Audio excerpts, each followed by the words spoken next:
بسم الله الرحمن الرحيم الحمد لله رب العالمين والصلاة والسلام على سيدنا محمد وعلى آله وصحبه أجمعين. We are now moving on to the next sahabi inshallah on our list, and alhamdulillah we have covered, this is going to be our 9th one, and next week inshallah we'll be finishing the final of the 10 inshallah ta'ala. So today we will do Abu Ubaidah Amer ibn Jarrah, Abu Ubaidah Amer ibn Jarrah. And as usual, we begin with his nasab, with his lineage. Abu Ubaidah Amer ibn Jarrah, he was actually from the furthest button, the furthest tribe from the Banu Hashim, and that is the tribe of Banu Harith ibn Fihr. Now, who is Quraysh? Quraysh is Fihr. And Fihr had two sons, Ghalib and Harith.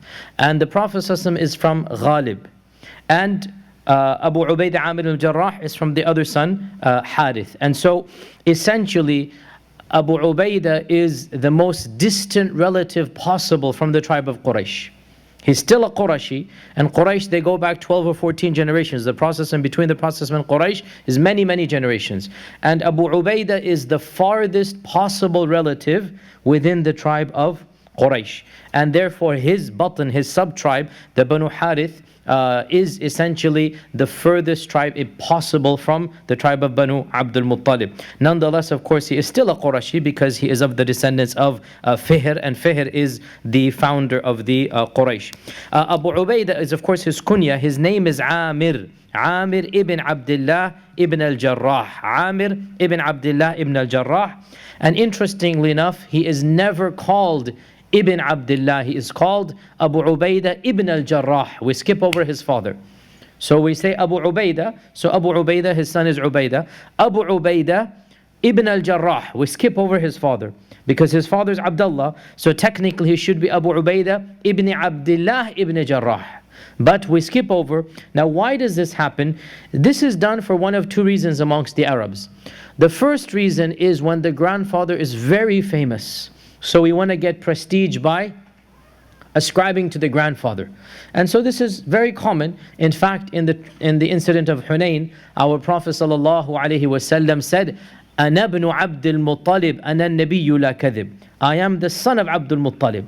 So he immediately said, أَنَا ibn Abdul Muttalib, even though he is the son of Abdullah ibn Abdul Muttalib. He said, أَنَا ibn Abdul Muttalib, أَنَا النَّبِيُّ لَا كَذِبْ. So the main reason this is done is that the grandfather is very famous, and so the grandson just ascribes to the grandfather. Sometimes it is done because the father has done something that is basically embarrassing or something. We don't know why this is the case in this particular instance, but just remember that Ibn al-Jarrah, Jarrah is his grandfather, not his actual father. So Abu Ubaidah ibn al-Jarrah, his name is Amer ibn Abdullah. Amer ibn Abdullah. Nobody called him Amer, nobody called him the son of Abdullah.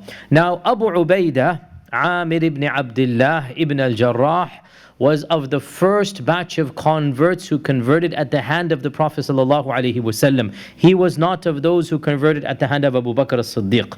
So this is an honor for him that Abu Bakr as-Siddiq, as we said, he converted 5 of the Ashara, but Abu Ubaidah is not one of them. So Abu Ubaidah converted, some say the next day, some say within 2-3 days. So initially the very first batch of converts from the Prophet ﷺ is included Abu Ubaidah, and this was done even before there was a house of Arqam ibn Abil Arqam, even before there was any gathering. He is of those earliest batches. And Ibn Hisham lists his conversion right after that of Abu Bakr. So he is definitely of the first, if you like, 5 or 6 or 7 converts to Islam.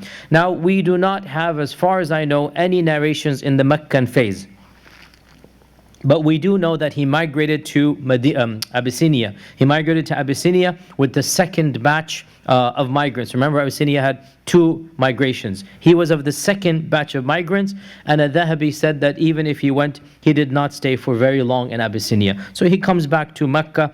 I could not find any incident in the Meccan seerah from Abu Ubaidah, and Allah knows best what is the reason for that. Abu Ubaidah migrates to Medina. He is paired up with one of the Ansari, and then he participates in each and every battle of the Prophet sallallahu alaihi wasallam. So along with all of the other 10, pretty much all of them, they participated in each and every major expedition. They didn't miss out on anything, and they have even more than this, and Abu Ubaidah is no exception.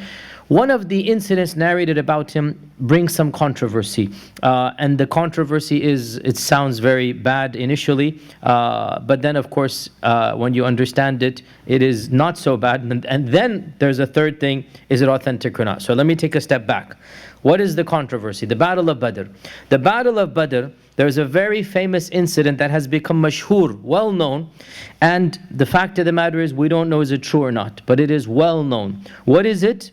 It is that Abu Ubaidah Amer ibn Jarrah ended up killing his own father. So you see why it's awkward.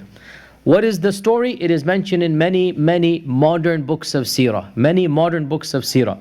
That Abu Ubaidah's father, and that is Abdullah ibn al-Jarrah, was so angry at his son's conversion and wanted to basically force him to leave. And when he didn't, and he migrated to Medina, so then in the Battle of Badr, Abdullah ibn al-Jarrah targeted his son, Abu Ubaidah.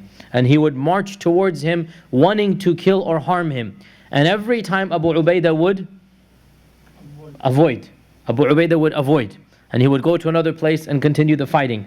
But one time he saw his son and he just charged straight with his sword. Abu Ubaidah had to defend himself. And in that defense he ended up killing his own father. Now this story is well known in many modern books of seerah. And the Quraysh and many others, even some of the Muslims, they felt very awkward at this. In the end of the day, Muslim or Kafir, father is father. And of course the status of father is very high in Islam. And so it is then said that Allah reveals Surah Al-Mujadala verse 22 in this regard. لا تجد قوما يؤمنون بالله واليوم الآخر يوادون من حاد الله ورسوله ولو كانوا آباءهم أو إخوانهم أو عشيرتهم. That you will not find a group of people who love Allah and His Messenger having any who believe in Allah and His Messenger, having any love for those who have fought against Allah and His Messenger, even if they be their own fathers, or their brothers, or their kinsmen, and it goes all the way to the end. In other words, Allah is saying, how can you, O Muslims, be talking about this or negating it? This is a man who is fighting Allah and His Messenger. So if he dies in this, then there is no blame whatsoever. This ayah, Surah Al-Mujadala 22, many tafsirs, including Ibn Kathir, will say this ayah came down for Abu Ubaidah Amer ibn Jarrah, and when he killed his father. So it is mashhur, it's well known. But when you go back, this incident is not found in the classical books of seerah. Ibn Hisham does not mention it, Ibn Ishaq does not mention it, Al-Waqidi does not mention, Ibn Sa'd in his Tabaqat does not mention. And these three books, or four books, are the primary initial sources of the seerah. And none of them mention this incident. Rather, we find this incident from the 4th century onwards, some of the books of hadith that are not that authentic, Tabarani and the Mustadrak of Hakim and others, they have one narration. This narration, when you look at its isnad, the one who narrates it is essentially 100 years after the Prophet ﷺ. And he's saying, Abu Ubaidah, this happened to him. So there's a gap of at least two people, the Tabi'i and the Taba Tabi'i. So the one who's narrating it is essentially a contemporary of Imam Malik or something. And he's saying this incident from the time of the Prophet ﷺ. So the one narration that we have clearly has a major missing hole, two people missing. So the question arises, when it comes to seerah, we're lax and we allow these narrations. But this particular one, even if it is permissible, still it's very awkward, that the person kills his father. Additionally, we have explicit reports from the earliest authorities who said Abu Ubaidah's father died in Jahiliyyah. Al-Waqidi says this, Abu Ubaidah's father died in Jahiliyyah. So, if it were just that this isnad is not authentic, we could say, okay, no big deal, because much of the history isnad is not authentic. As we said, it's not hadith, it's not fiqh, it's not aqidah. When it comes to history, we can be lax. But we have now early historians negating that Abu Ubaidah's father lived to see the Battle of Badr. In fact, he died in the days of Jahiliyyah. So Allah knows best that no doubt it is awkward to hear of a major sahabi who kills his own father.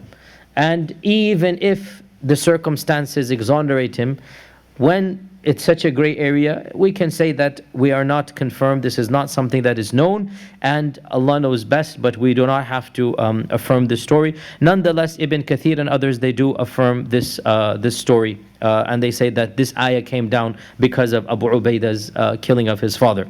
In the Battle of Uhud, Abu Ubaidah has another major incident which is very well known, and it is one of his claims to fame. One of his claims to fame. Abu Ubaidah was of the first batches who discovered the Prophet ﷺ, the whereabouts of the Prophet ﷺ. He was not with him. Sa'ad was with the Prophet ﷺ. Abu Bakr and others were of the first batch who found him. Right? So when the Prophet ﷺ turned back and went and sought refuge, so the closest to him, just a few of them, they went with him. Those that were even a little bit away, like Abu Bakr and like Abu Ubaidah, it took a while for them to find where the Prophet ﷺ went. So Abu Ubaidah was of the first batch who discovered the Prophet ﷺ where he was after the Battle of Uhud, and it was at that point where he did one of his most loving or brave deeds, and that is narrated from the mouth of Abu Bakr as-Siddiq himself. He is the one who narrated what happened. Abu Bakr as-Siddiq, in the well-known story, said that on the day of Uhud, I saw the Prophet ﷺ injured. So he's seeing him and he's bleeding. Okay, this is when Abu Bakr is frantically looking for the Prophet ﷺ. He sees him in the distance and he is bleeding. Now, pause here. When I did the Battle of Uhud, how many years ago, I went over that there's a difference of opinion how many wounds the Prophet ﷺ suffered. The majority opinion is, who can remind me? In the Battle of Uhud, how many wounds? How many people injured him?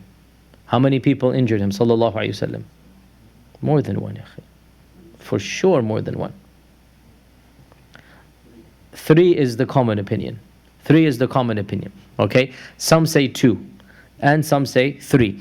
And Utbah ibn Abi Waqqas, some say the brother of Sa'd. When we talked about the Sa'd, right? Utbah ibn Abi Waqqas shot an arrow, and that arrow it dislodged it came right into the face of the Prophet ﷺ, and it dislodged one of his teeth.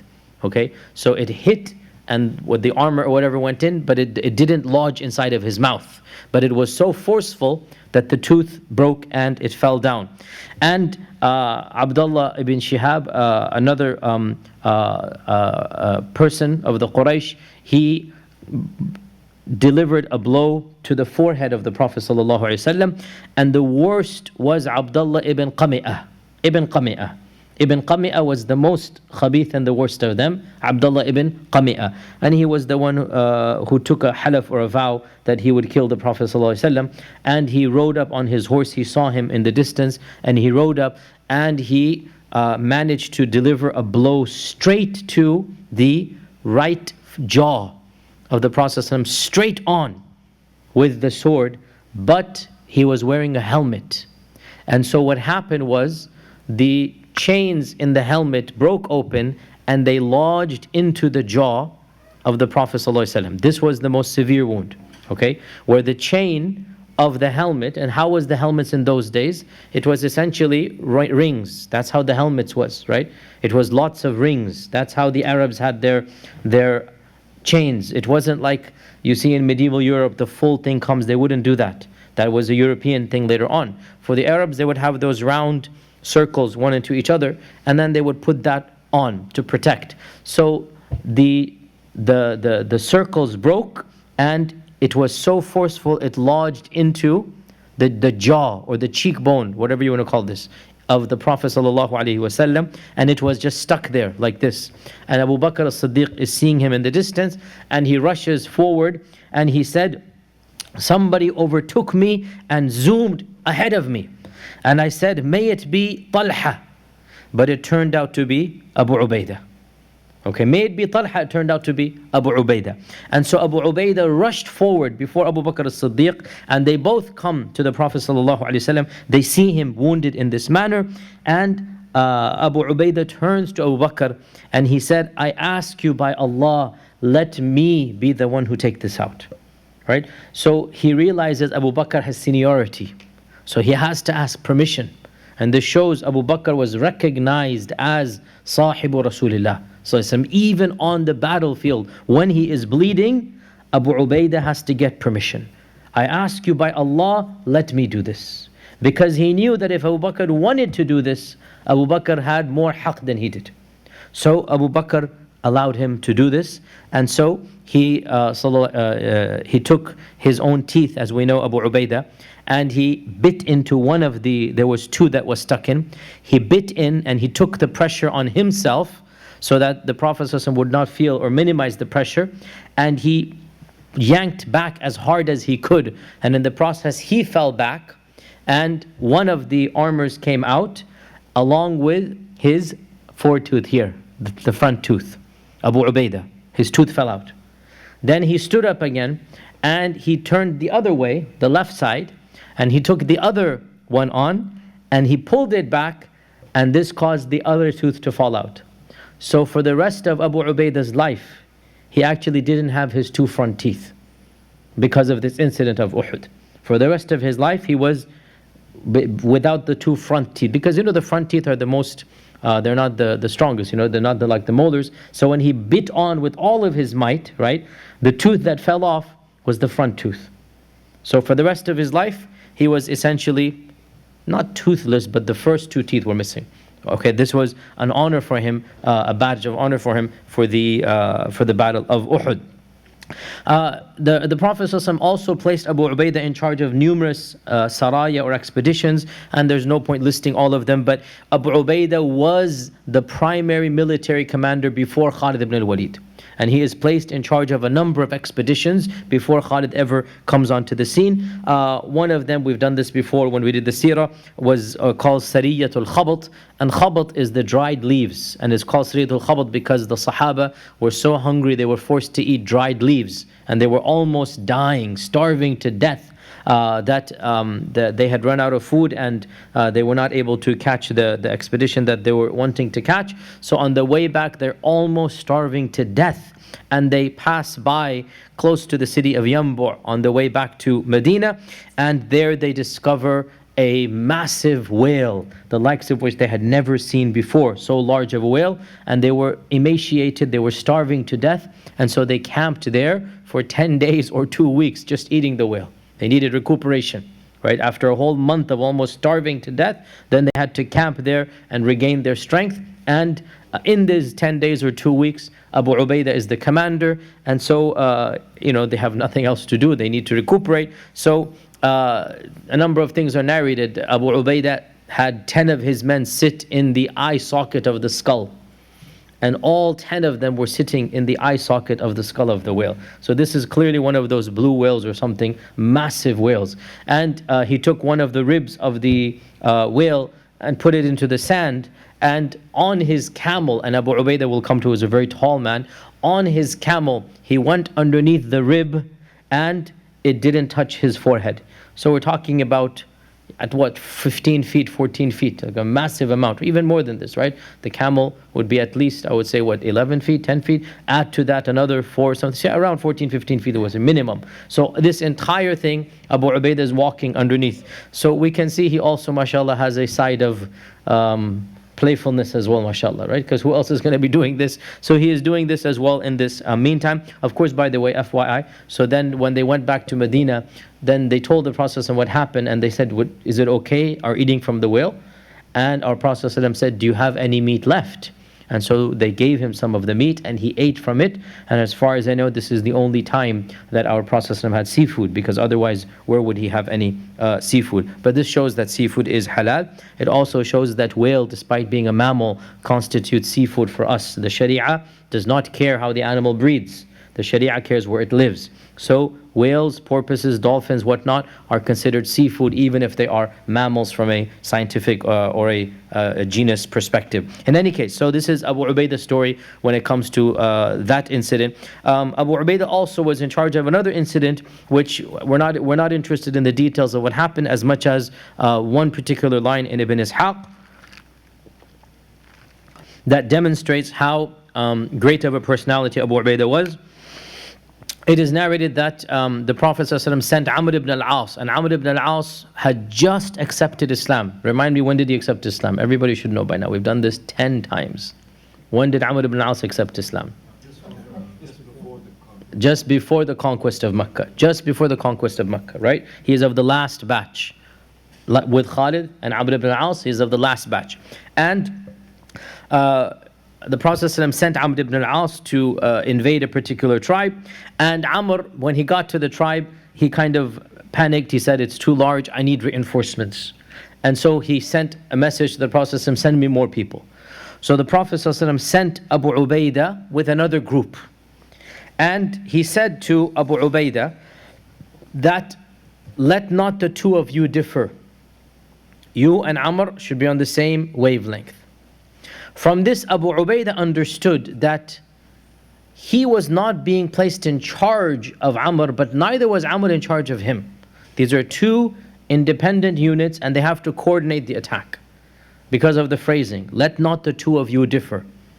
So when he got to the camp of Amr, Amr is a new Muslim, and Amr, we know his history and also what he's going to do. And people are different in their personalities and shakhsiyat, and there's nothing negative per se about this. Some people they're just different when it comes to certain issues. And Amr, first thing he said was, you are reinforcements and I am in charge. Like, let's be clear, this is my unit, not yours. And Abu Ubaidah said, no, you have your unit, I have mine. Nobody is in charge of each other.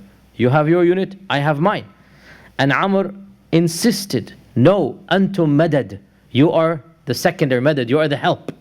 Right? I am the asl, you are the fara', I am the main, you are the one who's there. Antum madad, you are the ones that have come. And Ibn Ishaq writes, and this is so beautiful, وَكَانَ أَبَا عُبَيْدَةَ رَجُلٌ سَهْلٌ لَيِّنٌ. Abu Ubaidah was an easygoing, gentle man who didn't care about umur al-dunya. This is a beautiful description. He was sahlun layyin, easygoing, gentle man who didn't care about politics, didn't care about dunya. And so he said, Ya Amr, the Prophet ﷺ commanded me that the two of us should not disagree. So if you disagree with me, I will follow you so that we don't disagree. So Amr insisted, then I am in charge. And Abu Ubaidah said, as you wish. And so he then became under him, just because the Prophet said, let the two of you not disagree. And Amr did not allow for anything other than being in charge. So he said, okay. And so Amr led the salah, even though he was a brand new Muslim, and Abu Ubaidah was then behind him. SubhanAllah, this shows the akhlaq of Abu Ubaidah and how humble and modest of a man he was. And in the conquest of Mecca as well, Abu Ubaidah, Amer ibn Jarrah, was with the Prophet ﷺ's contingent. Remember, in the conquest there were three units, the right flank, the left flank. They went to Mecca from other sides, and the Prophet ﷺ entered center. And Abu Ubaidah was the person in front of the Prophet ﷺ, clearing the way, making sure everything is safe and fine, and he is leading the way, and the Prophet ﷺ is behind him in the conquest of Mecca, until finally Abu Ubaidah then sets up the tent for the Prophet ﷺ to stay in. And so this becomes a matter of honor for Abu Ubaidah, that he is leading the Prophet into the conquest of Mecca. We also know a few other tidbits from his life. For example, when the Christians of Najran came, this happened in the 8th or 9th year of the Hijrah, after the conquest of Mecca. When the Christians of Najran came, and when the Christians came, the Prophet ﷺ had a debate with them. He talked to them about Jesus and Isa ibn Maryam. Ayat came down from the Quran. Mubahala was offered, the la'na was offered, that you bring your family, I bring my family. Let us each one curse the la'natullahi ala al-zalimin. And the Christians, what did they do? They didn't do that. They said, that we're not gonna do that. We are worried about what's gonna happen. So they essentially said, look, thanks but no thanks. We're not going to do the mubahala, and we have our religion, and we respect, what you are doing as well. Then they said that we need someone to be sent, because remember what's happening, the Islamic empire is expanding, and so these Christians are now nominally attached to the empire. So they requested the Prophet ﷺ, send us somebody that can be a dispute solver. a neutral person. Because any community, they have mashakil, they have problems. So when you have an outsider, you can get a neutral perspective. So they said, we trust you, you're good people, we trust you, send us one person, we have some disputes we have to solve. So the Prophet ﷺ said, come back later on, salah time and the time, and I will choose for you al-qawi al-amin. I will choose al-qawi al-amin. Somebody, qawi here means strong, and also mature strong. And amin, sensible, wise, trustworthy. Umar ibn Khattab said that I was never more eager for power or for responsibility than this. And I was hoping I would be that one, because the Prophet described him as qawi and amin. So it's come salah time, Umar was standing in Saf al-Awwal. And when the salah finished, the Prophet looked behind, and Umar went up to see, like, okay, I'm here. But the Prophet looked in the crowd, and then he said, O Abu Ubaidah, go with the people of Najran. And then he said to the people of Najran that famous phrase, and this is the most highest honor for Abu Ubaidah Amer ibn Jarrah. This is his mansib, this is his fadila, this is his high status. Every ummah has an ameen, and the ameen of my ummah is Abu Ubaidah Amer ibn Jarrah. This hadith is in Bukhari and many books of hadith. Every ummah has one person who is the most trustworthy, al-amin. And this is a great honor, because who is al-amin before Abu Ubaidah? Our Prophet was al-amin. So he is saying every ummah has an amin, and for my ummah, the amin is Abu Ubaidah Amer ibn al-Jarrah. And so he went with the Christians of Najran and then resolved their problems and then came back. And then shortly after this, the people of Yemen accepted Islam, and they requested a judge. Now, when we say the people of Yemen, realize Yemen at the time was not one land. Yemen was many principalities. So to one principality, Mu'adh was sent. To one principality, Ali was sent. So there's lots of little, fiefdoms or kingdoms in Yemen. And so to one of them, Abu Ubaidah is also sent as a judge, as a solver. So Abu Ubaidah, in the lifetime of the Prophet, is appointed as a counselor, as a judge, as a dispute resolver. There doesn't seem to be that many stories about Abu Ubaidah in the lifetime of the Prophet that we are familiar with, other than the ones that I have done. And the next major incident that happens in the life of Abu Ubaidah happens on the day of the death of the Prophet ﷺ. Barely a few hours after the death of the Prophet ﷺ, the Ansar have gathered in the Saqifa of Banu Sa'ida. The Saqifa, which is still standing to this day, the only garden around the Haram. If you are facing the Qibla, if you go all the way to the back of the Haram, you exit from Bab Malik Fahad, right? If you exit from Bab Malik Fahad, so the Qibla is towards your back, on the far left-hand side, when the hotels begin, when the hotels finish, not begin, when the hotels finish, there is a garden still standing there. And that garden is the Saqifa of Banu Sa'ida. So anybody who stays in the hotel complex behind the Haram, the hotel complex behind the Haram, you will see the Saqifa from your window if you have a window there. It's still there, the garden is still there. In that garden, the Saqifa of Bani Sa'ida, in that garden the famous incidents took place of the election of Abu Bakr, and we know what happened, that the Ansar gathered together. That was the largest garden that they would that was close to the Haram that they would gather in. They all gathered together, and Abu Bakr and Umar heard of this in the masjid, and so they said, come, let us go. And they took Abu Ubaidah with them. So the three people. Now the fact that Abu Ubaidah is in this gathering demonstrates his seniority. Honestly, everything else, just the fact that Abu Bakr, Umar, and Abu Ubaidah are the three who walk from the Haram to the Saqifa, and they are the ones who are given admittance. And then, of course, Abu Bakr does the talking, the beautiful speech. We've done it before. Everybody should know the beautiful speech he gave. And then he said, you will always be the wuzara, but the khulafa have to be from us. You will always be the helpers, but the leaders are from the Quraysh, as per the request of the Prophet ﷺ. Then at the end of that, what did Abu Bakr do? Held on to the hands of both Umar and Abu Ubaidah, picked them up, and he said, make your choice, either one of these two. Subhanallah. Abu Bakr is willing to nominate Abu Ubaidah to be the Khalifa. That's not a trivial tazkiyah. That's not a trivial matter.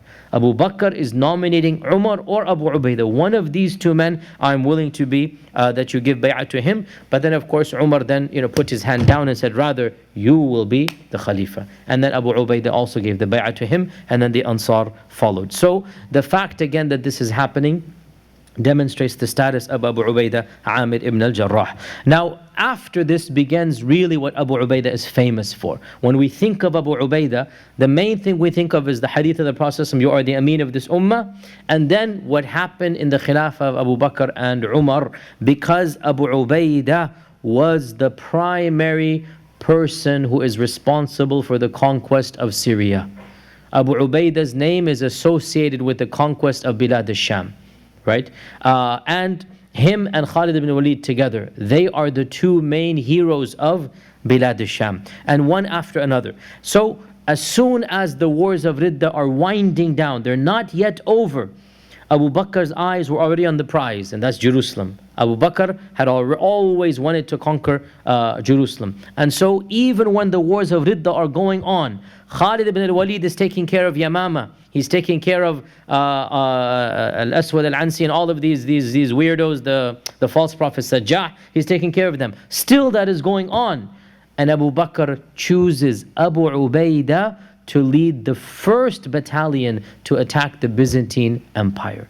So Abu Ubaidah has the honor of being the first Muslim general, the first military commander to take on the Byzantine Empire. This is a huge blessing for Abu Ubaidah Amer ibn Jarrah, and he goes all the way up north past Madain Salih, and he begins conquering the outlying posts and the regions. So essentially now the message is being sent to Heraclius: we are attacking.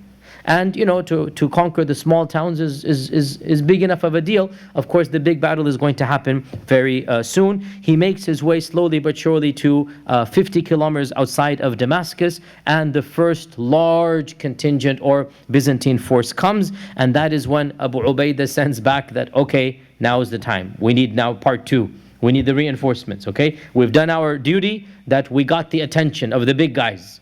Now we need our big guys. That's when Abu Bakr sends a letter to Khalid ibn Walid that as soon as you get this, do not stop, do not hesitate, get your forces and get to Sham ASAP.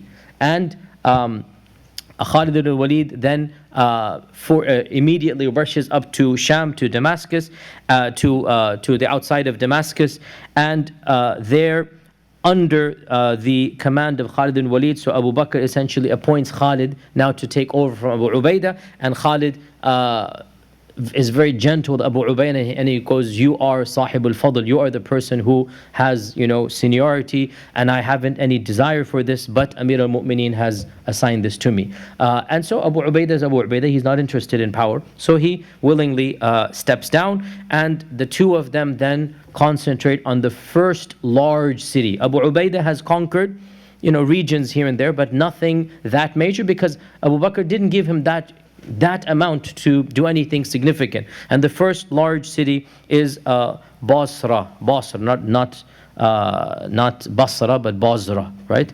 Busra in Arabic, Basra. And Basra is the city where the Arabs would go for their trading posts, right? It's still there to this day. It's around 70 kilometers outside of Damascus. So it's basically the major post of trading. It was also on the Silk Road. We talked about this, right? So it's also on it's the end stop of the Silk Road. The Silk Road starts in China, finishes in Basra. So that whole Silk Road is over there, and the Arabs are connected to the Silk Road over there. Rihlat al-Shita'i wa Sayf is in Basra. This is where it is. So Abu Ubaidah and Khalid ibn al-Walid march to Basra, and they conquer Basra, and then they work their way up to outside of Jerusalem. Jerusalem, of course, is the prize, and it is the most fortified city in the entire Byzantine Empire after Rome. So Jerusalem is too much for them at this stage. They leave it and they move onwards, and they participate in the next major battle, the Battle of Ajnadain. The Battle of Ajnadain is called, and this takes place 15 kilometers outside of Jerusalem.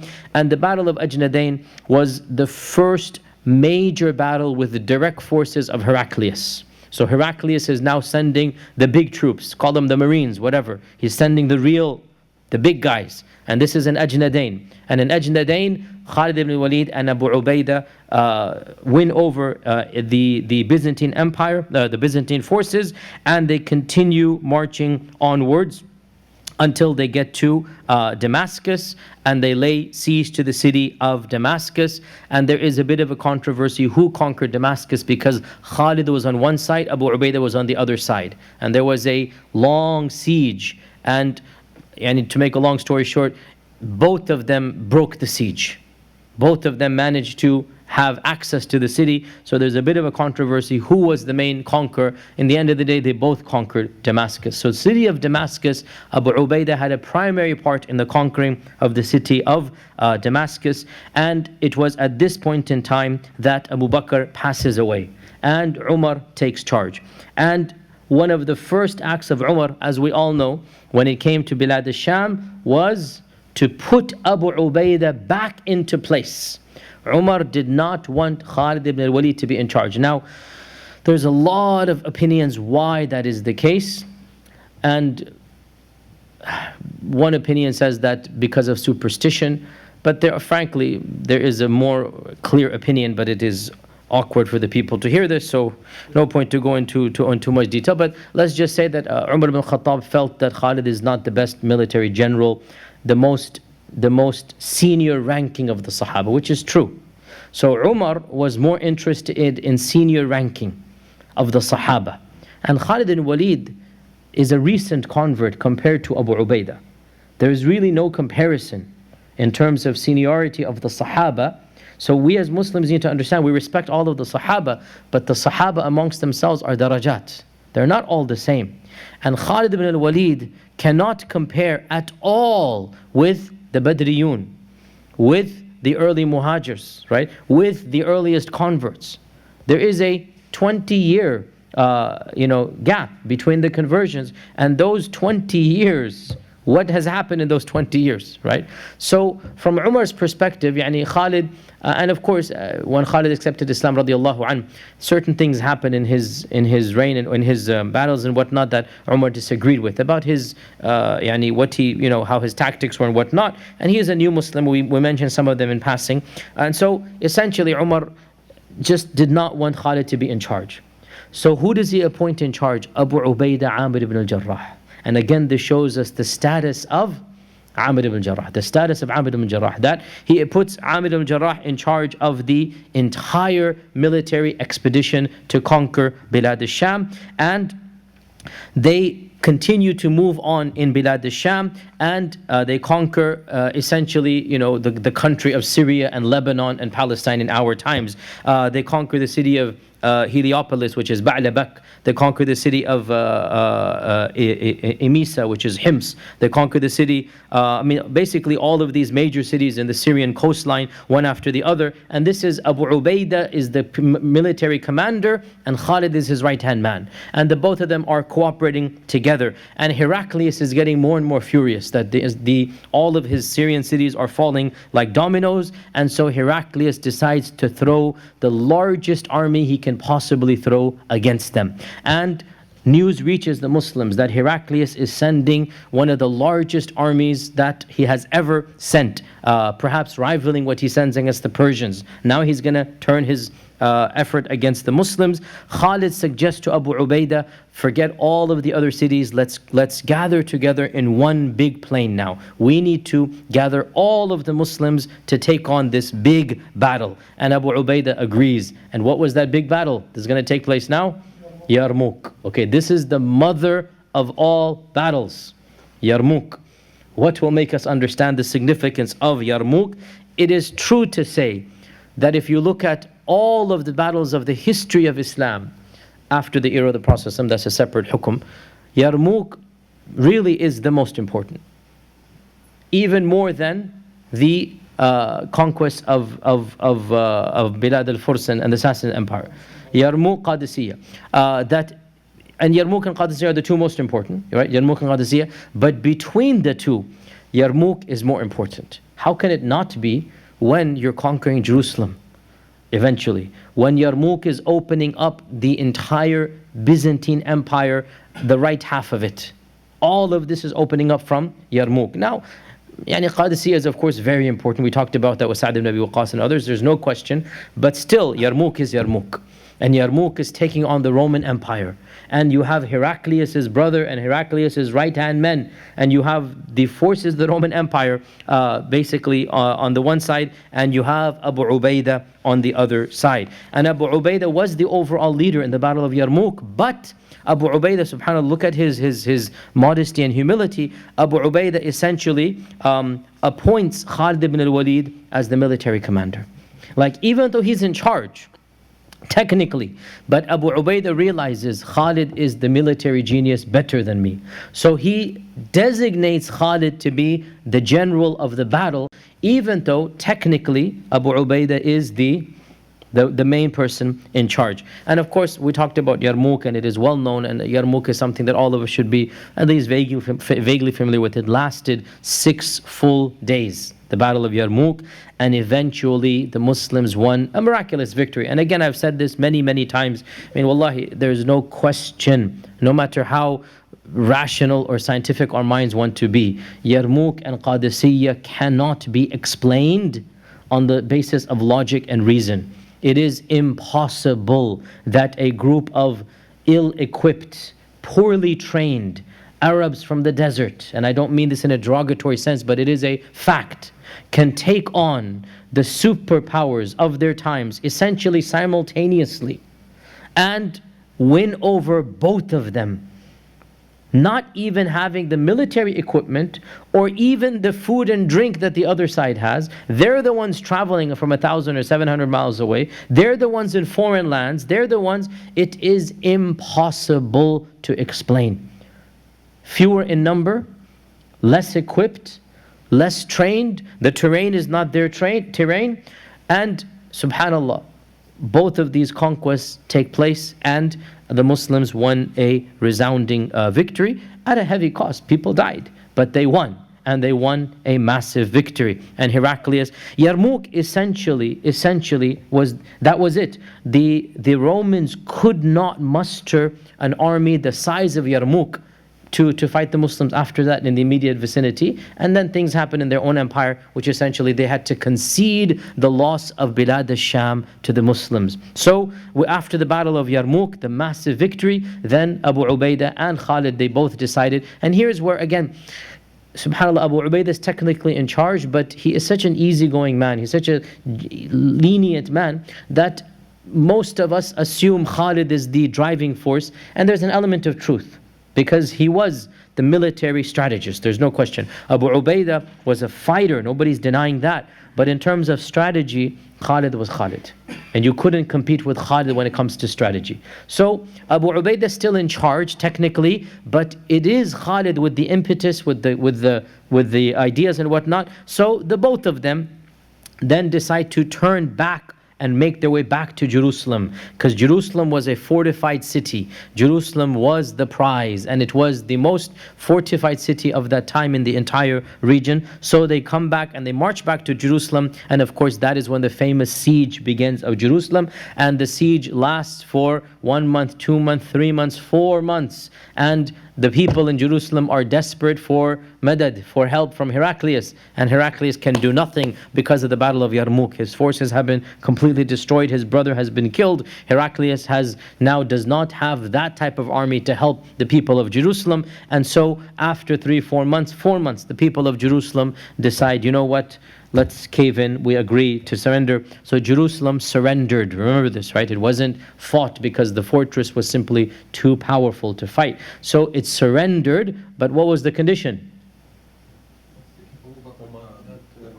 Umar has to come, and we hand over the keys to him directly. Okay, so Umar ibn Khattab agreed, as we all know, and he came and the keys were handed to him. And subhanAllah, as if this wasn't enough, After Jerusalem is conquered, then Abu Ubaidah, along with Khalid and Walid, turn their way back north and they continue marching towards Aleppo. Aleppo is Halab, and then to Antioch, which is Antakya, and then Ladaqiyya, and then Jabala and Tartus. All of these are known to the Syrians and Lebanese here. These are all areas that are coastal and whatnot, up one after the other. And now that Yarmouk has taken place, they are essentially winning each one of these cities until finally they get to Anatolia. What is Anatolia? Anatolia is modern Turkey, right? So Syria and Turkey have that massive stripper border, and that was where essentially the Muslims stop.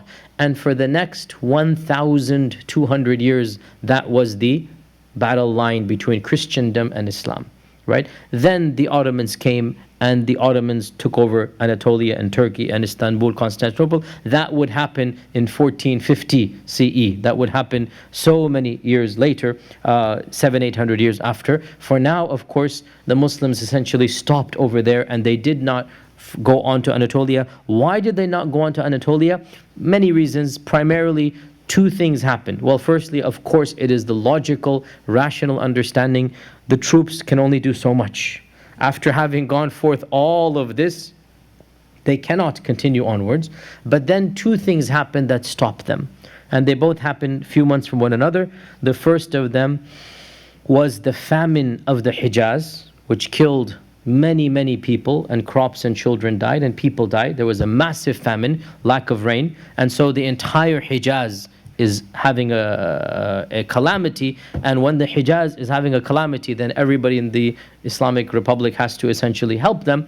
And so Umar ibn Khattab told Abu Ubaidah that we are in desperate need for food, send everything surplus from Bilad al-Sham. So Abu Ubaidah gathered together and organized a campaign of relief. Now this was the 18th year of the Hijrah. Everybody should memorize, in the 18th year of the Hijrah, two things happened after a few months of one another, which essentially damaged the conquest of the Muslims, and they kind of stopped over there. The first of these was the famine, and the famine killed a lot of the livestock, and the food and the grain withered away. There was no rain that year, so when you don't have rain, the crops are going to die. When the crops are going to die, the people are going to start dying. So Abu Ubaidah organized over 4,000 camel loads of food from Syria. 4,000 camel loads of Syria to go down and feed the people in the Hijaz. And he himself came down back to Medina to help distribute and to take care of the shortage in the famine. And then he went back to Bilad al-Sham wanting to resume the fight, and that was when the second calamity happened, and that was in Sham, not in Hijaz. And that is the plague. That is the plague of Amwas, it is called. Ta'un Amwas. The plague. You know, like the Black Death, you know. We don't know what it is, some type of virus, some type, you know how it is we don't know which virus it was, but one of these viruses begins to spread, and tens of thousands of people are killed in the entire region of Syria. Muslim, Kafir, everybody. It's like this is what happens in a plague. Now, after the famine had been taken care of, and everybody's back to normal, now Umar ibn Khattab takes a contingent, and he wants to join the fighting in Bilad al-Sham. So he goes up north, and Abu Ubaidah is already in Sham. He goes up to meet Umar ibn Khattab, and they meet together in a land on the borders between Sham and basically Arabia. And that is when the Ta'un broke out. So the news of the plague reached the Muslims when they are kind of sort of one foot in Arabia, one foot in Sham. And Umar is coming from Medina, and Abu Ubaidah is coming down from Sham to meet him and to decide what to do, where to invade. And that's when a shura had to be called. Umar said, what should we do? And he called together many of the Sahaba, and they had their opinions back and forth. So he said, okay, forget you guys, give me the Badriyun, or the people of the Muhajirun. Bring me the elite, bring me the senior most Sahaba. So they brought him that. They came together, and they all suggested, oh Umar, there is no need for us to march into a plague. Let's walk back and where we came from, because if we are all destroyed here, who will take care of Islam? This is too precious for us to march into a plague. And so Umar ibn al-Khattab then came outside of the tent and he said, okay, we have decided we're going to go back to Medina and not conquer more land. And this disappointed Abu Ubaidah immensely because his heart was to go on. He wanted to get into Anatolia and to conquer even more. And of course, everybody wanted Constantinople. It's in the minds of the Muslims, right? Constantinople is not unrealistic when they've gotten this far, right? They're already more than halfway there. If you can see a map, right? When you go home, see a map. Look at where they have gotten from what is essentially Tabuk or Madain Salih, which was the end point of the Arabian Peninsula. They have now conquered all the way to essentially modern Turkey. So they've conquered all of this. If they go the same amount or lesser, they can get to Constantinople. And Constantinople was the big prize. Why was it the biggest prize? Because it's the capital. It was the capital. Rome was not yet a capital. Rome was insignificant compared to Constantinople. Constantinople was the capital of the world. There's nothing more famous than Constantinople. Second would be the Ctesiphon of Sassanid. That's like, the second most powerful. And so the prize, the eyes on the prize of Constantinople is there. Abu Ubaidah wanted to go there, but Umar said no. So Abu Ubaidah said his famous phrase that أَتَفِرُّ مِنْ قَدَرِ اللَّهِ يَا أَمِيرَ الْمُؤْمِنِينَ. Yani, how could you not go and fight? Are you running away from the qadr of Allah? Are you running away from the qadr of Allah? And Umar gave his famous response, right? That we are running min qadarillahi ila qadarillah. We are fleeing from the qadr of Allah to the qadr of Allah. This is not running away from anything. And of course, the next day, what happened? Who can remind me? The next day after he made this announcement. No, not the next day. No. I'm talking about the next day, what happened? I mentioned this a few weeks ago. Guys, you forgot already, and we don't have the note taker today. Abdurrahman ibn Auf came back to the camp. Abdurrahman ibn Auf came back to the camp. He was on some expedition. And when he came back, he said, "O Amir al-Mu'mineen, I have ilm from the Prophet about this exact issue." I quoted the hadith. I read it from the Musnad. You have forgotten the hadith. Who narrated it? Abdurrahman ibn Auf. None of the Sahaba knew that hadith. And Abdurrahman ibn Auf said, "O Amir al-Mu'mineen, I have ilm from the Prophet. I heard him say this, that if a ta'un comes to a land and you are not there, don't go in. And if you are there, then don't come out, don't flee." So this is Abdurrahman ibn Auf, not Abu Ubaidah, Abu Abdurrahman. So Umar said, Alhamdulillah, Allah has guided us to the truth. So the point being that Umar then returned back to Medina with most of the Sahaba. Abu Ubaidah made his own ijtihad. And Abu Ubaidah felt that, look, this is my land now, Sham. So I can't go back to Medina. And he made his ijtihad that, he had his own interpretation of the hadith that, look, however it is, this is my land, I have to go back to my land, I cannot flee from my land. So he went back to Bilad al-Sham, despite the fact that there was now plague spreading. And the plague continued to kill many of the Muslims, many of the people in the land, and Umar became very worried, because he couldn't afford to lose Abu Ubaidah, or he thought he couldn't afford to, and Allah's qadr, كَانَ أَمْرُ اللَّهِ قَدْرًا مَقْدُورًا. And so Umar ibn al-Khattab wrote him a letter, and he said, إِذَا جَاءَكَ كِتَابِي هَذَا, as soon as you get this letter of mine, immediately come to Medina for a very urgent matter that I cannot discuss with you except in person. What was Umar's niyyah? Get him out. When Abu Ubaidah got the letter, he said, "May Allah have mercy on Amir al-Mu'mineen. He has no need for me. He wants me to leave." So he wrote him back that, "O Amir al-Mu'mineen, I know what your haja is. I know what your need is. And I am busy in the army and with the people here. And I have no desire to leave them and go back there. So I ask you by Allah to relieve me from this command to go back to Medina." Yani he is, in the end of the day, has to follow the command. So he tries one attempt. "I ask you by Allah to not command me." Don't let me go back. I want to stay here with my troops. And when Umar received the letter and he was in the masjid of the Prophet ﷺ, he began to cry. The Sahaba said, and they knew the letter is coming from Syria, the Sahaba said, what happened? Has Abu Ubaidah died in the plague? What happens that he died?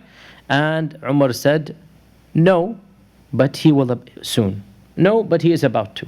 And I got this letter now, that's it, I know he's going to die.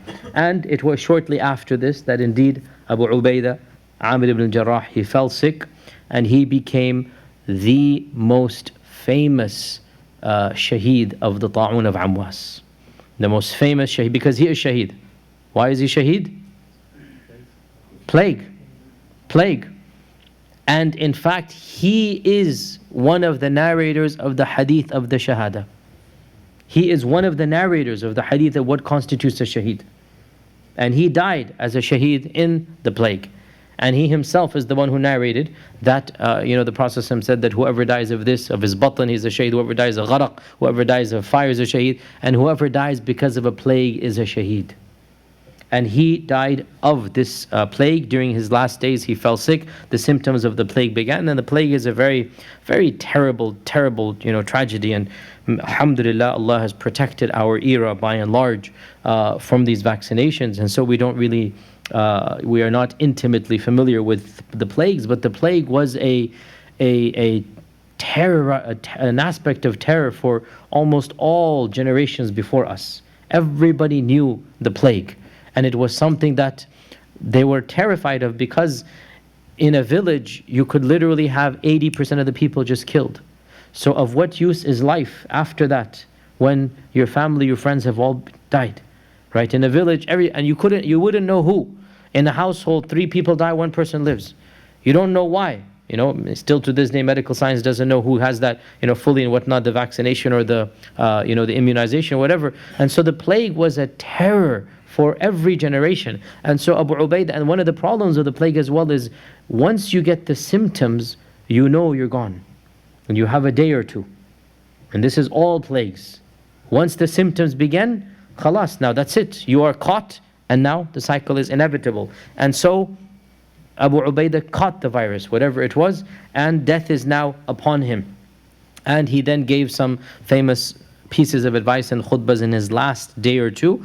And of the things he said is that, O people, this sickness is a mercy from Allah and a dua of your Prophet, and the way that the righteous people died before you, meaning don't look at this as a punishment.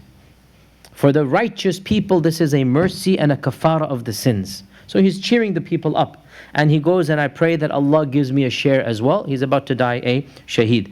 And in that last day or two, he appointed Mu'adh ibn Jabal to be the governor after him, to be the leader and the governor after him. And he passed away in what is today an area of Jordan. And his grave is still, they say they know their place, the place in Jordan, the qabr of Abu Ubaidah Amer ibn Jarrah. And so he did not live to see the fitna of the Sahaba. He is the first of the 10 to die after Abu Bakr. So after Abu Bakr as-Siddiq, the first of the 10 to die is Abu Ubaidah Amer ibn Jarrah. And now a number of things are narrated about him and concerning him to show how great he was.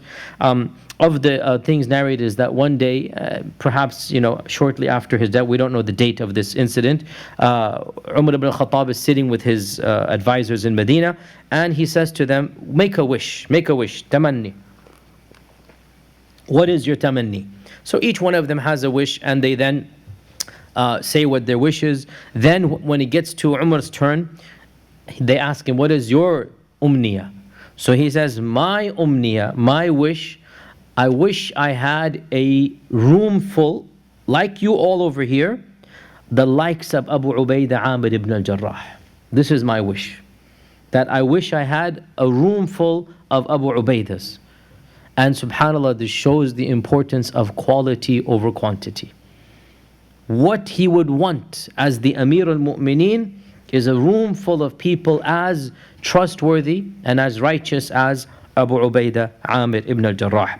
And it is reported that Umar ibn Khattab, he sent 4,000 dirhams to Mu'adh and to Abu Ubaidah, both of them. And he said to the envoy that look what they do with the money and then come back and tell me. And Mu'adh ibn Jabal, he gave pretty much all of it away right then and there, until his wife cried out from behind the door that, "Oh Mu'adh, we need some for the children." And so he gave her some of them, and she kept it for the children. Otherwise, all of it, he gave it out to the fuqara. And when the envoy went to Abu Ubaidah as well distributed all of it to the poor, even though this was a gift to the two of them. That Umar is giving them a gift. And he has the right as the Khalifa, after all that they've done. This is like, okay, a bonus. Just like this is khalas, you guys have earned so much, this is a bonus for you. And this bonus is distributed to the fuqara and masakin. And when Umar heard of this, he said, Alhamdulillah, all praise be to Allah, that He has kept such people still in Islam. People that are so pure, all of this money they're giving to the fuqara. And in a famous hadith in Sahih Muslim, not a hadith but a statement, Aisha was asked by one of her students that if the Prophet ﷺ had named a successor, a Khalifa, who would he have named? Now remember, the general opinion of Ahl Sunnah is the Prophet ﷺ indirectly appointed Abu Bakr, not directly. And this is very clear. There are some people who said he directly appointed him, and there's very little evidence for this. So most of the Sahaba did not view Abu Bakr as being explicit but implicit by the Prophet, implied by the Prophet. And Aisha is one of them. So that's why the question is, if he had specified, who would he specify? And so Aisha said Abu Bakr. Then who? Umar. Then who? Abu Ubaidah Amer ibn Jarrah. This is Aisha saying, her ijtihad. Her ijtihad, it's not a hadith. Somebody asked Aisha, this is in Sahih Muslim, the most important or the most qualified person, Abu Bakr, and then Umar, and then Abu Ubaidah Amer ibn Jarrah. And this same position is repeated by Umar on his deathbed. On his deathbed, Umar says the same thing. When he has been stabbed by Abu Lu'lu al-Majusi, he has barely a day and a half to live, and he appoints the 6 shura. What does he say?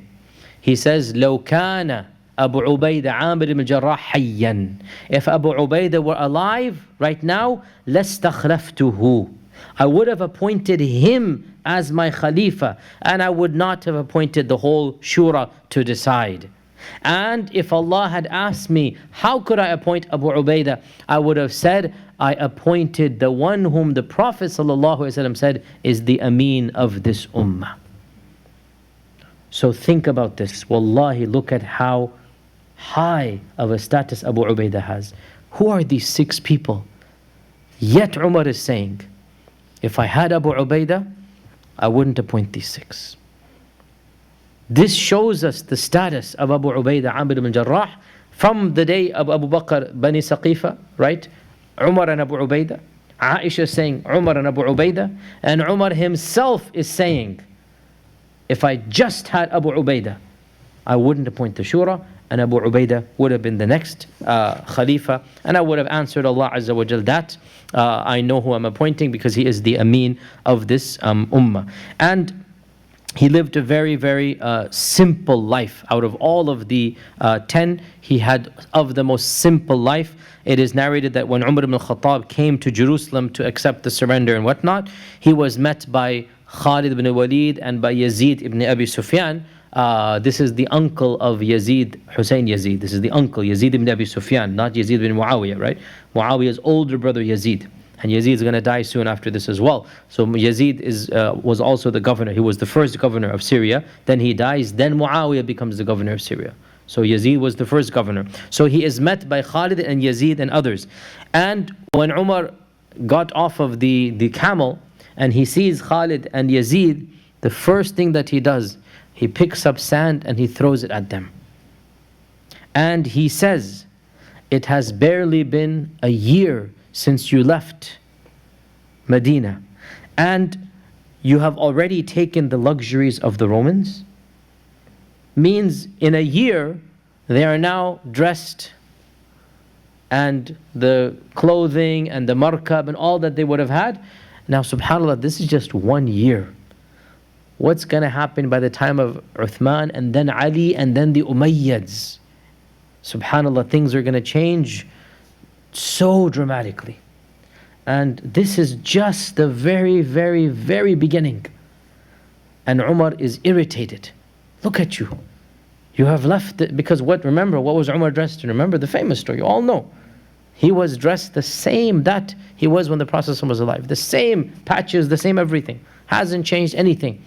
And Khalid and Yazid and others, they are now dressed in the finer clothes and whatnot. They're now conquered and they are now taking the ghanim and whatnot. And he's frustrated. What is this?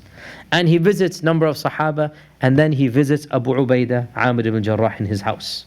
And he comes into the house, and there is absolutely nothing in the house. Not a single food, nothing. There's just the bare bed and the sword and the shield.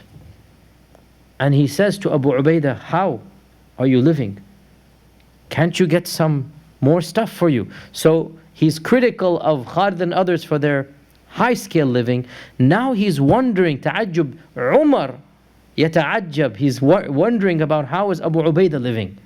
And Abu Ubaidah says, yakfini hada, this is all I need, O Umar. This is all I need. I don't need anything more than this. And so Umar says that famous phrase that this dunya has changed all of us, O Abu Ubaidah, except for you. This dunya has changed all of us except for you. You're still the way that you used to be. And this is a big tazkiyah for Abu Ubaidah Amer ibn Jarrah. Abu Ubaidah, one of the interesting tidbits about him as well is that he was one of the expert grave diggers in the time of the Prophet ﷺ, and the Prophet ﷺ would sometimes ask him to dig graves. So he was adept at digging graves, and he was asked multiple times to dig graves of the Prophet ﷺ. Physically, he was of slim appearance, relatively tall, and he had a sparse beard. He didn't have a full, thick beard. Towards the end of his life, he would dye it red with henna, which is the common sunnah even of the Prophet and of many of the Sahaba. And he was known for his quietness and his shyness and his noble akhlaq and demeanor. Ibn Umar once remarked, 3 of the people of Quraysh were the most akram and the most noble amongst them. 3 of the people of Quraysh, everybody knew. In the days of Jahiliyyah, in the days of Islam, these 3 have the best, if you like, manners. Number 1 is Abu Bakr as-Siddiq. Number 2 is Uthman ibn Affan. Number 3 is Abu Ubaidah Amer ibn Jarrah. So notice, we all know Abu Bakr and Uthman and how they were and their shyness and so Abu Ubaidah is in that list as well. Of his extreme humility, kindness, gentleness and modesty. And Abu Ubaidah Amer ibn Jarrah, he lived a simple life, and unlike some of the other 10 that we saw, he actually had very, very few children, maybe only one wife. Some say maybe he had a second in his life as well, but there's one primary wife that he had. And he had 3 sons, and there's a controversy, did they all die in his lifetime in the plague or not? Some people say that he actually did not have any grandchildren, that they all died in his lifetime. And some say that no, actually one of them lived, and there's Nasl. And there are still tribes to this day in the Jordan region, to this day in the Jordan and the Syrian region, they claim descent from the Jarrah, from Abu Ubaidah Amer ibn Jarrah. So Allah knows best. Yani, some of the early authorities say that he didn't have any progeny, and others say that there are tribes that claim descent, and I have a good friend as well that he has a shajar, and he says he is of the descendants of Abu Ubaidah Amer ibn Jarrah. So Allah subhanahu wa ta'ala knows best. This is the story of Abu Ubaidah Amer ibn Jarrah, who died in the 18th year of the Hijrah in the infamous plague of Amwas at the age of 58, and he is buried in a valley or a plain in Jordan. Now Abu Ubaidah does not have many hadith at all. In fact, he barely has around 5 or 6 hadith, and that's without repetition. And in the Musnad of Imam Ahmad, he has a grand total of essentially 7.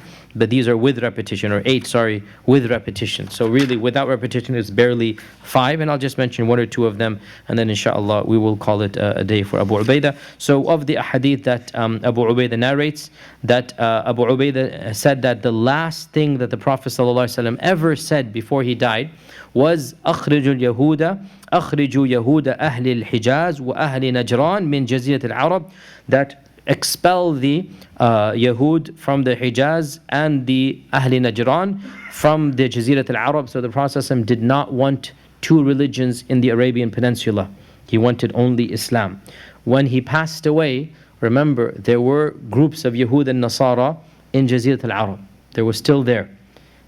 And one of the last commandments that he said was, there should not be 2 religions in Jazirat al-Arab. There should only be 1 religion in Jazirat al-Arab. And that is where we get the fiqhi common notion that Muslims cannot enter that area. Sorry, non-Muslims cannot enter that area. Only Muslims can come. Now, what is Jazirat al-Arab? The 4 madhahib have 4 opinions.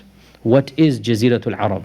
Is it only the Hijaz? Is it the Hijaz and surrounding areas? Is it the actual peninsula? Which is an opinion as well. The physical peninsula.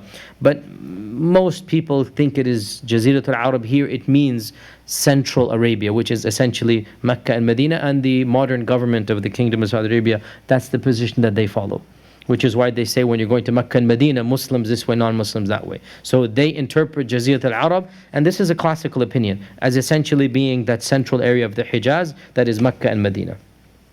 But these hadith seem to indicate it's beyond that. Because here the Prophet is saying, Ahla Najran. And Ahla Najran, where's Najran? Down south, towards Yemen. So he is saying, get rid of them. Allah knows best. The point is, there's ikhtilaf in fiqh about what is the commandment here.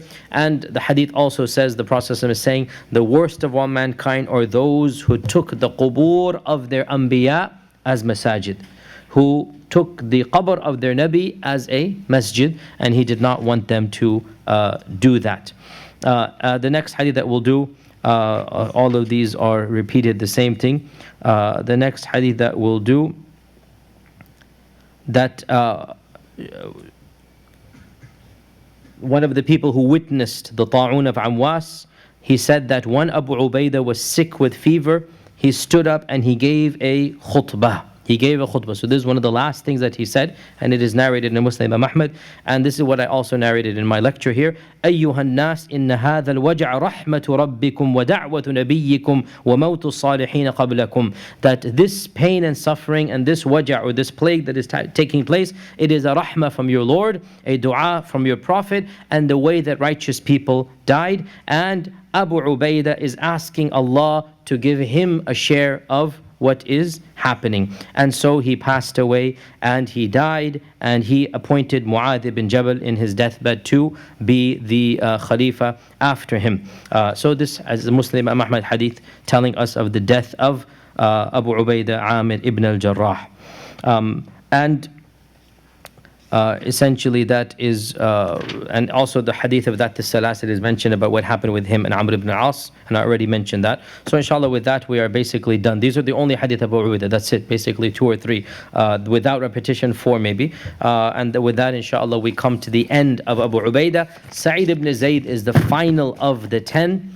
And the fact of the matter is, he is the one that we have the least information about, and that is why the average Muslim has not even heard of Sa'id ibn Zayd. Not even heard of him, unfortunately. And if you ask the average Muslim, who is Sa'id ibn Zayd, they have no clue, even though he is one of the 10. So inshallah, next Wednesday, I'll be talking about the final of the 10, and I will see what to do with the remainder of the time. I haven't decided, should I do another sahabi, or should we just figure out, because Sa'id ibn Zayd also has some ahadith, so we might just do that. Allah subhanahu wa ta'ala knows best.